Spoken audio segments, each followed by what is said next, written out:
વડાપ્રધાન નરેન્દ્ર મોદીના વડોદરા પ્રવાસને લઈને તંત્ર દ્વારા ભવ્ય તૈયારીઓ કરવામાં આવી રહી છે. સરદારધામના લોકાર્પણ બાદ યોજાનારા રોડ શોને લઈને શહેરમાં એસટી બસોની મોટી સંખ્યામાં વ્યવસ્થા ઊભી કરવામાં આવી છે. નવલખી મેદાન ખાતે જ 100થી વધુ બસો મુકાતા આસપાસના વિસ્તારમાં ભારે ટ્રાફિક જામના દ્રશ્યો સર્જાયા હતા.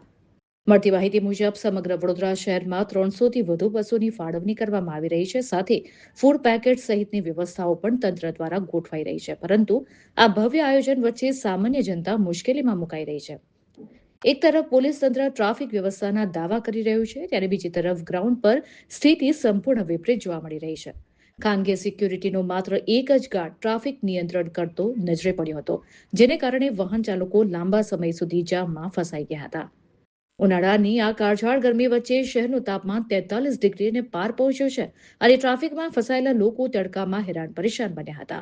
ત્યારે વડાપ્રધાનના સ્વાગત માટે તંત્રની દોડધામ વચ્ચે હવે સવાલ એ ઊભો થઈ રહ્યો છે કે વીઆઈપી વ્યવસ્થાઓમાં સામાન્ય નાગરિકોની સુવિધા અને સુરક્ષાનો વિચાર ક્યાં છે?